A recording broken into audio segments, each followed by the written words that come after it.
Hey guys, welcome back to my channel. Today I'm going to be talking about an amazing series that I'm finally getting the chance to dedicate an entire video about it.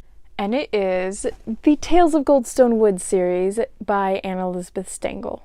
This series is so good, you guys, and I'm really scared that this video won't be very structured because I just want to gush about it and tell you guys all about it. The title of this video is 10 Reasons Why You Should Read It, and hopefully I stay on that, but I also want to tell you guys about it and tell you what I think of every single book and every single cover and tell you why you should read it and also the warnings going into it and just every single amazing thing about it without giving too much away. And I want to convince you guys to read this series because it has changed my life and my reading and personally my faith. Okay, so this is how we're going to do it. I'm going to try and keep my 10 reasons brief. And I guess they're more of 10 reasons that I love the Tales of Goldstone Wood series. And then I'm going to go into each of the individual books and what they're about. And hopefully I can make this video not too long, under 30 minutes, and it won't be horrible or painstaking to watch, hopefully. I'm just hoping I can convince you all. So give this series a chance and this video a chance, please. The first reason I would like to get into is because it is similar to Narnia and Lord of the Rings. If you like these two series, or if you even just like the movies, you will probably like the Tales of Goldstone Wood. The Lord of the Rings and the Chronicles of Narnia are very unique series. Yes, they've been copied, some of their tropes and stuff have been copied for books published later or in modern times, but they were very unique at that time, and I would even say that you go back and read them and they still feel really unique and different from anything else. Even though it does have those common tropes, they handle them in talented ways, and you can tell that through reading the series. Tales of Goldstone Wood is like those two series in the fact that it's fantasy and an allegory, and the fact that it's very unique. Another reason these series are similar is because instead of following along a plot or a certain cast of characters set from the very first book, instead it's following an entire world and its whole history. And that's what this series does. It takes an entire world with different geographical locations and different backgrounds and cultures and tells the story of them and how they interact through thousands of years and dozens of different characters. Now, the next reason, because I'm taking too long and I need to go faster. The characters in this series are amazing. Every single one of the books has about 3 to 4 main characters in it, and they're all extremely well developed. If you love your characters to be the driving force of a story, Tales of Goldstone Wood is awesome and you should read it. There are characters in this series that are there for about 2 paragraphs and that people have fallen in love with in those 2 paragraphs and they never show up again. There are villains and antagonists that are well-rounded characters. None of the books have the same cast. There's one character that appears in every single novel, but not in the 2 novellas, and that character is so beloved by every single fan. If you go and read this series, watch out for Ianrin because you will fall in love with him and he will steal your heart. He's a fairy cat that loves himself and only himself.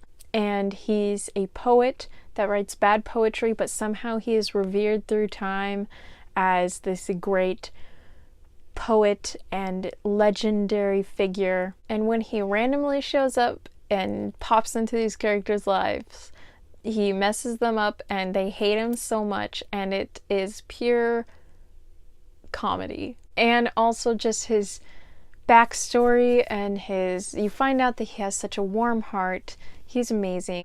On the track of characters, I would also just love to highlight the villains as a reason that I just love this series because they are amazing.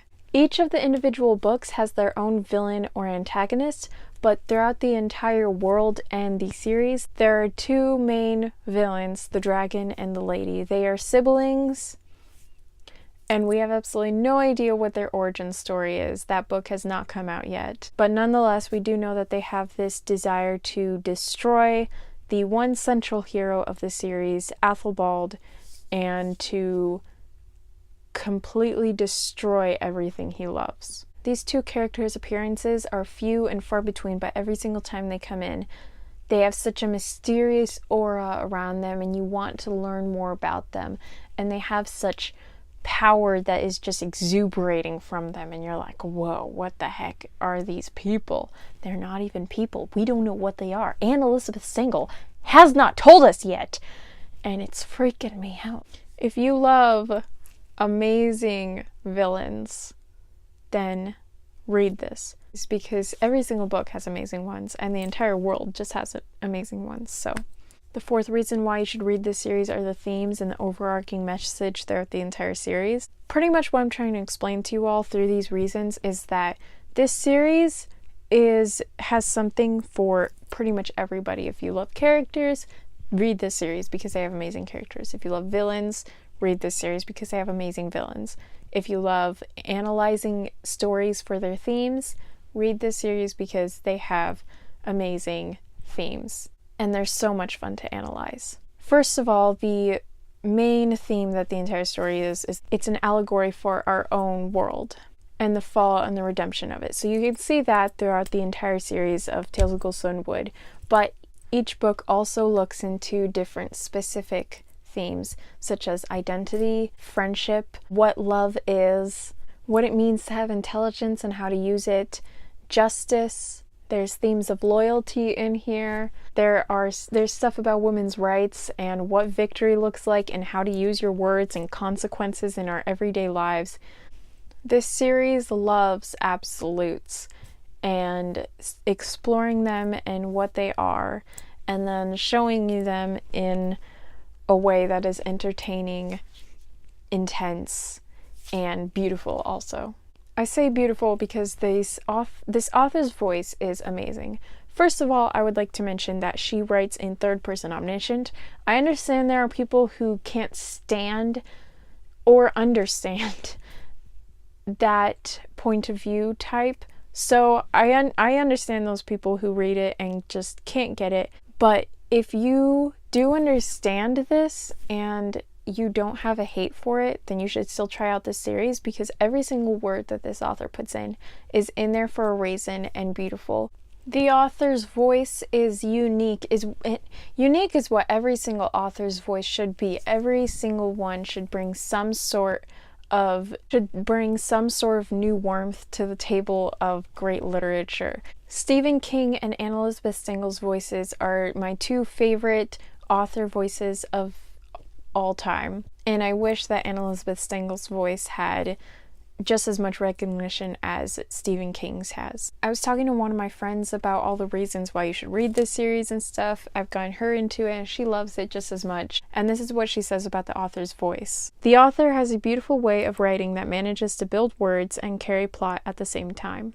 The author has a beautiful way of writing that manages to build worlds and carry plot at the same time.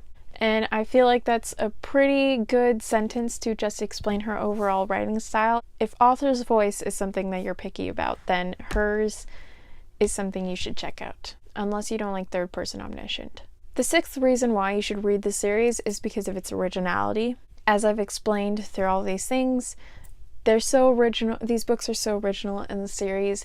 I used to follow Anne Elizabeth Stengel's blog, and she talks about that every single book, she doesn't start it until she's found that specific story's je ne sais quoi. And so you can tell just from that sentence that Anne has this authorial gut instinct that a true writer has. And her last desire in the world is to just copy another person's story. And she definitely does not do that through her literature. The seventh reason that I love this series so much is because there are multiple ways to read this series. Another friend of mine that I was talking to all this about said this about the multiple ways to reread the series, and I'm going to read to you what she said. It's episodic in nature, which is nice because you have your main story, which is in the first 3 books. Then this builds off that, and this builds off that, because everything can be disconnected. It's really nice because it's like, oh, I have a question about this, and now there's a whole other book about that, and it still entirely relates. There's so many layers in this world that she's able to build off of it, but it doesn't feel sporadic or disorganized. Basically, what she's trying to explain is that every single book has a different plot and a different timeline and different characters, as I explained earlier, but it all connects. And so you can read these stories out of order, most of these stories out of order, or in chronological order, or in publication order, or in order of how it happened, and you will understand it every single time and glean a new perspective every single time. And it is simply just amazing, and it fits so well. I've read this series 3 times now, and each of those 3 times I've read it in publication order. Now I'm going to reread it again, and I'm reading it in the order that it happened in.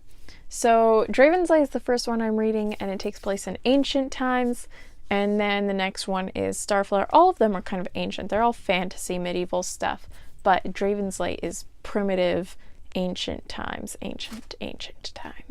The 8th reason you should read this series is just because of the foreshadowing in itself. Foreshadowing is not something people usually look for, and will only read a book if it has good foreshadowing, if it has good foreshadowing. But of course, people do appreciate good foreshadowing when an author can do it correctly, and Anne Elizabeth Stengel definitely can. Every single time I reread the series, I find new things that she foreshadowed in a little tiny object that you see, or little dialogue, or a little scene, and how it foreshadowed to something either later in the series, or later in that book, or later in that character's life. And it's just amazing how you can see all the intricacies that are put into this series.